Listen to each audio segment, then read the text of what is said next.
Hello and welcome to That Eurovision site, Eurovision with a Slice of Life.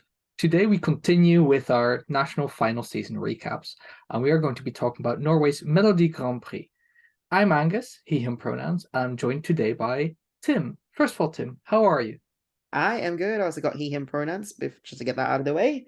Very, very excited. Norway's been a very hot debate whether or not the eventual winner would stick, and it did, but you know, let's get right into it and talk about it a bit more.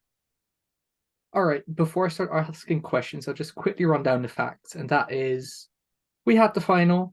Alessandra Mele won with Queen of Kings in a landslide, almost 100 points over the second place Ulrike Brandstorp, who made her return to MGP this year.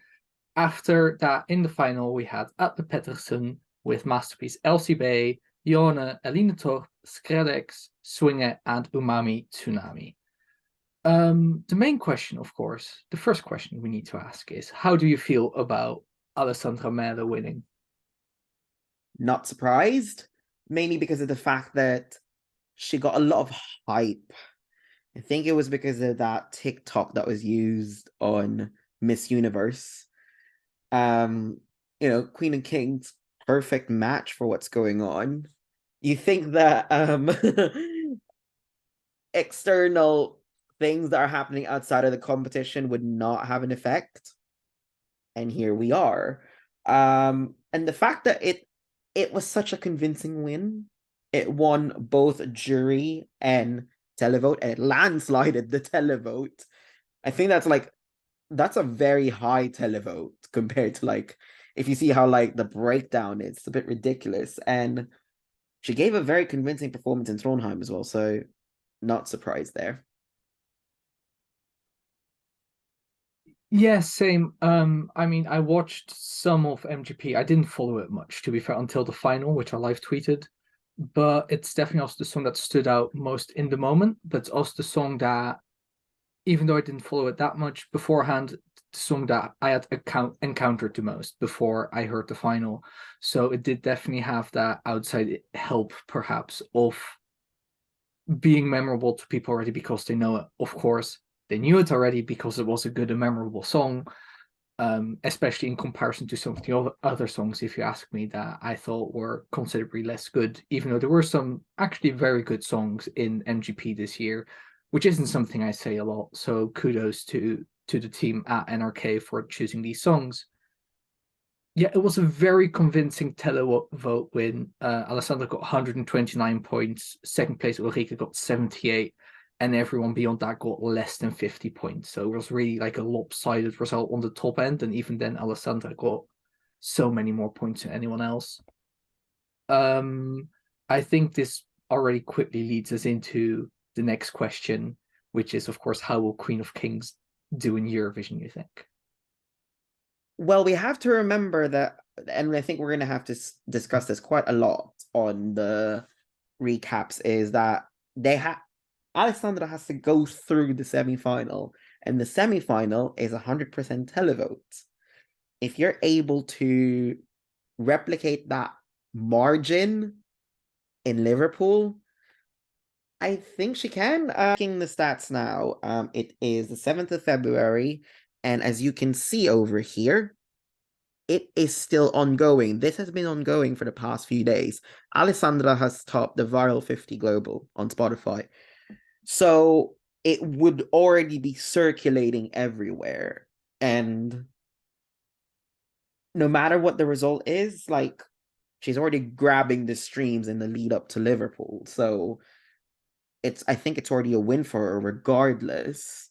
And also the fact, I think that maybe, it would die down in the lead up to Liverpool, but the resurgence of it will definitely qualify. It's still too early to say how it will do in the final, just because we're just 8 songs in at the time of recording. But I definitely see this. It is impossible for this to not qualify, personally. I have it personally. What do you think, Angus? I think qualification is basically secure unless we have massive issues on the night of the semi-final. If something then goes wrong there, anything can happen, of course. But I think qualification to the final is basically secure, especially with how popular it's now also being globally. Of course, Spotify streams don't mean everything, because if you have a very dedicated fan base, they're going to listen to it repeatedly. And especially certain countries just capture more streams on Spotify. But Norway doesn't have that many people in it. It does have some outsized influence on Spotify, relatively speaking. But to be on especially in the top of the global viral charts there, you need to have some pretty big amount of listeners outside of Norway as well. So that's a really good sign that, it's a spread out fan base across multiple countries, which means that she should be able to get votes from multiple countries as well, which is what you need to do in Eurovision.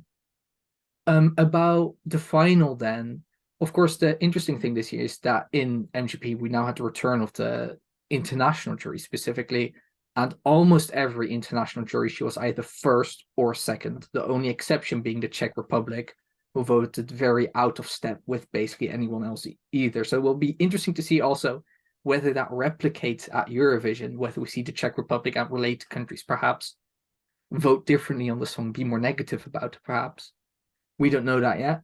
There's a lot of unknowns surrounding that, but I could see it happen. That being said, it was popular with the jury. It's not, I wouldn't say this is jury bait or anything like that. Obviously, it's a pop banger. And pop bangers have in recent Eurovision typically actually done better with the juries than with the televote. That being said, that should bode well for the final then as well, considering how popular it seems to be in general and with the public at MGP and in general now on Spotify. So I already mentioned it, and that is there were some real changes in MGP this year, and one of them was the return of the juries, and the other one, most controversially, was the introduction of autotune. Now, how do you feel now that we've seen those changes in action? How do you feel about them? I'm having very difficulty in distinguishing who used who. There are artists who throughout the season have actually caveated that they've used the autotune. So Ella A, who unfortunately didn't make it to the final, she did say that, I did use it, but just a tiny bit. Like, it's to complement the vocals. It's not to replace them singing. You still need to sing. It's just basically like, there's some parts of the song where it's like really low and you need to amp up the volume. And in the final, when I watched the performances, I can't distinguish who used it and who didn't, which was my main issue. But there were some points where like, okay, I think they are, but I don't want to say it. Eurovision is a singing competition. Well, mostly a Europe. It's now changed throughout the decades. It's not just more about the vocals, but it's mainly about the vocals. Because at the end of the day, half of the votes would be professionally casted. So I think for me, I think on the national final, okay, but it gives them that amount of time to work on the performance, do some vocal training, and hopefully, they manage to ace it enough for the semi-final. Alessandra, I have no issues with. I didn't think I noticed personally. If someone can correct us, I'd really appreciate that. You know, with Queen of Kings, it's more of the performance you give. The vocals are just a part of it, but at the end of the day, it's the overall package. So can't say I agree much with the auto-tune thing. I know it's there to just like polish it a bit for the viewers. But then again, I think they're catering this towards local audience and towards international audience when the rules are different. So if it works for them, it works for them. But NRK are aware of the rules. And hopefully, there'll be enough time to rehearse, do promotion, and hopefully she can exercise those vocal cords. How about you? I obviously autotune can also have valid artistic uses. That being said, that is not how it was applied in MGP this year, where it was very much about polishing up vocals where it might be necessary in live performance, whether it's by accident or just to because the singer sometimes just hits a bum note, no matter how good they are. Some singers also just choose or write songs that they can't really sing, and we've also have seen that happen in Eurovision and in national finals throughout the years. That being said, I wasn't happy with the introduction of autotune. I still think it should go purely because it does diminish the purity of the live performances, which is still in the end what the public is voting on in this. However, if they keep it, I just want to know when or how it's used. I can like there must be some kind of way to signal it, because they said, oh, we just have some machine running in the back that helps them out immediately when necessary. Well, in that case, you can also show something on the screen. Hey, this is where autotune is being used, just so we know. It's been very hard to identify who's been using autotune.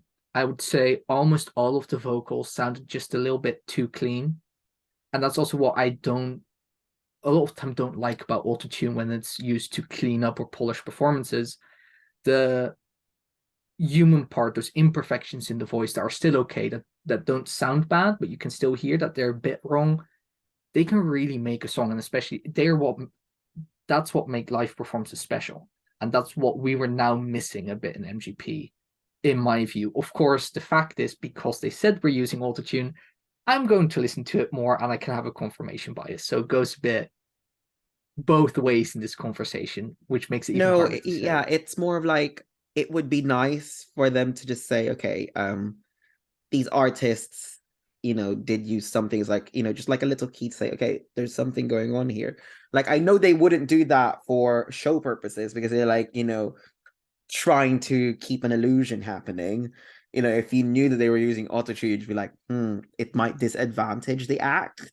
So that's where I'm like, well, then what was the point in that, if you're going to introduce autotune, but then you can't say who did what unless the artist say something.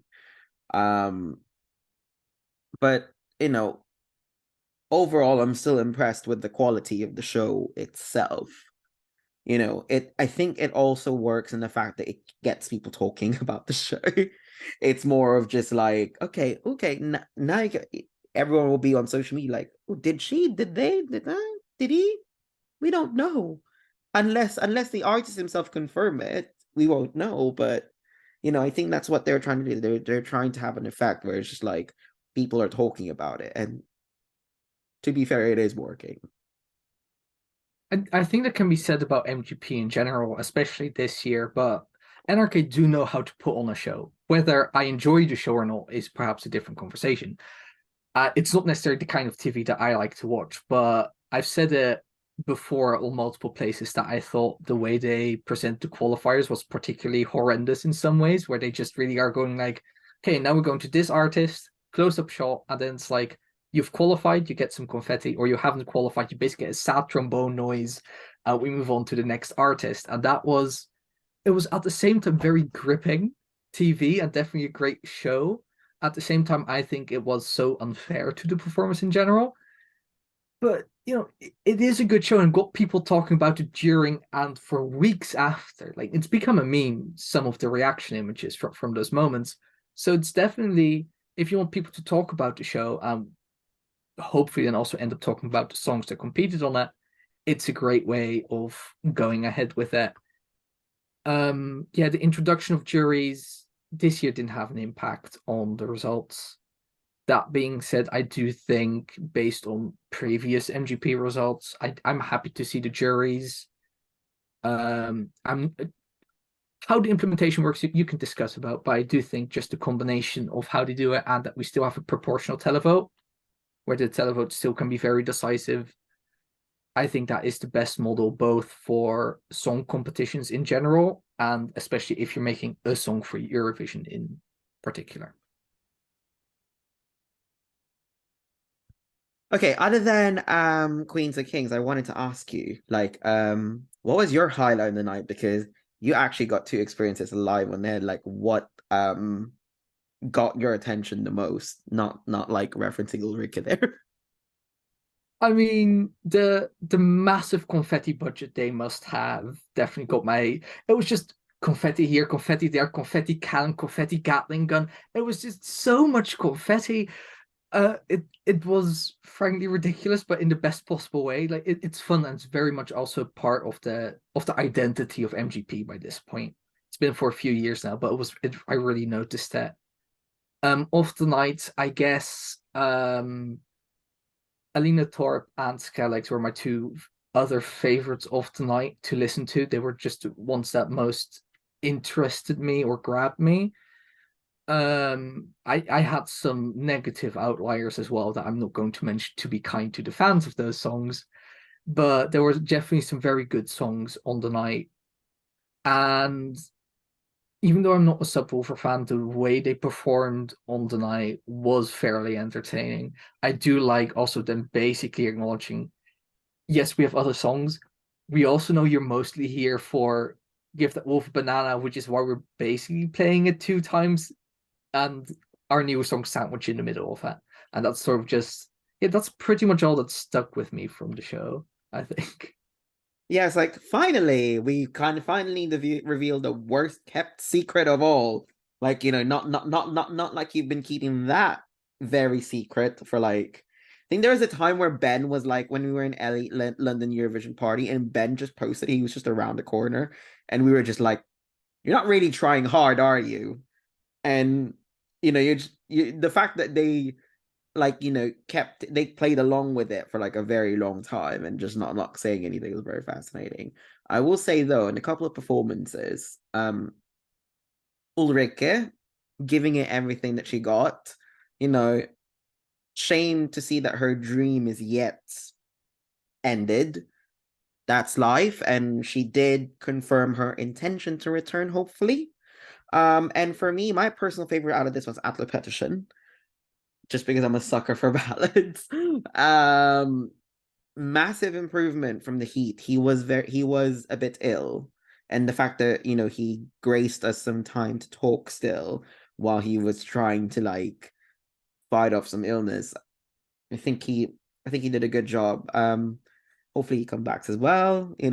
It's just the stars weren't aligned, even though you're a Beatles